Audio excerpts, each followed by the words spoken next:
भारत के 51 शक्तिपीठों में से एक प्रमुख शक्तिपीठ के रूप में है विंध्यवासिनी धाम।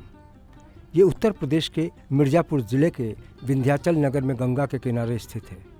इस मंदिर में माता विंध्यवासिनी देवी विराजित हैं। शक्तिपीठों में माता विंध्यवासिनी आद्या महाशक्ति हैं।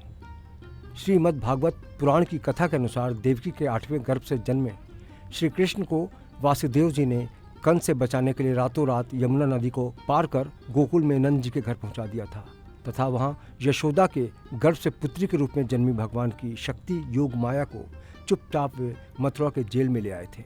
बाद में जब कंस को देवकी की 8वीं संतान के जन्म का समाचार मिला तो वो कारागार में पहुंचा।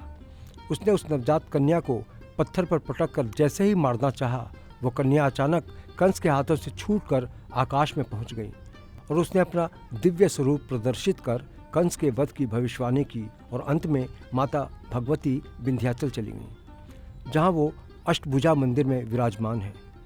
श्रीमद् भागवत के 10वें स्कंद में कथा आती है, सृष्टिकर्ता ब्रह्मा जी ने जब सबसे पहले अपने मन से स्वयंभू मनु और शत्रुपा को उत्पन्न किया, तब विवाह करने के उपरांत स्वयंभू मनु ने अपने हाथों से देवी की मूर्ति बनाकर 100 वर्षों तक कठोर तप किया।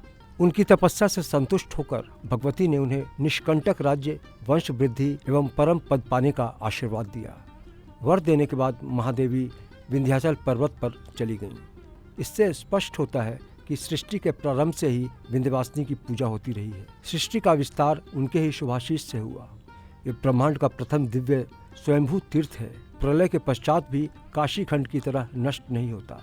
यहाँ दिन में एक बार सबके लिए निर्धारित समय पर अंदर से दर्शन हो सकते हैं। माँ को पुष्प का श्रृंगार प्रिय है। महाभारत के पूर्व भगवान श्री कृष्ण पांडवों के लिए युद्ध में विजय का आशीर्वाद लेकर आए थे, जहाँ युधिष्ठिर और अर्जुन ने स्वरचित स्तोत्र से उनकी स्तुति की थी, जो आज भी प्रचलित है। शास्त्रों में माँ विंध्यवासिनी के ऐतिहासिक महात्म्य का अलग अलग वर्णन है।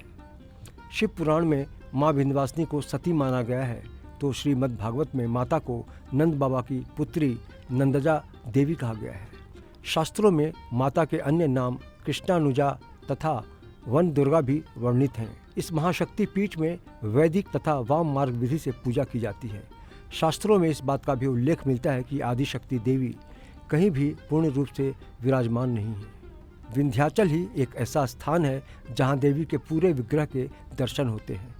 शास्त्रों के अनुसार अन्य शक्तिपीठों में देवी के अलग अलग अंगों की प्रतीक रूप में पूजा होती है। यहाँ पौराणिक मान्यता के अनुसार शारदीय और वासंतिक नवरात्र में माँ भगवती 9 दिनों तक मंदिर की छत के ऊपर पताका में ही विराजमान रहती है। सोने के इस ध्वज की विशेषता ये है कि ये सूर्य चंद्र पताकिनी के रूप में भी जाना जाता है। ये निशान सिर्फ माँ विंध्यवासिनी देवी के पताका में ही होता है। यंत्र के पश्चिम कोण पर उत्तर दिशा की ओर मुख किए हुए माता अष्टभुजा देवी विराजमान है। अपनी अष्टभुजाओं से समस्त कामनाओं को साधती हुई वो संपूर्ण दिशाओं में स्थित भक्तों की 8 भुजाओं से रक्षा करती हैं। ऐसी मान्यता है कि वहाँ अष्टदल कमल आच्छादित है, जिसके ऊपर 16 दल हैं। उसके बाद 24 दल हैं। बीच में एक बिंदु है जिसमें ब्रह्म रूप से महादेवी अष्टभुजी निवास करती हैं। विंध्य पर्वत पर एक साथ 3 महाशक्तियाँ विराजमान हैं। माता को महाकाली, महालक्ष्मी और महासरस्वती के रूप में पूजा जाता है। ईशान कोण पर तीनों देवियों के विराजमान होने के कारण इसे त्रिकोण का भी नाम दिया गया है। पौराणिक मान्यताओं के अनुसार ब्रह्मांड में ये एकमात्र स्थान है जहाँ पर भक्त तीनों देवियों की एक साथ पूजा अर्चना करते हैं। ये भी मान्यता है कि माता अपने भक्तों पर विशेष कृपा बरसाती हैं।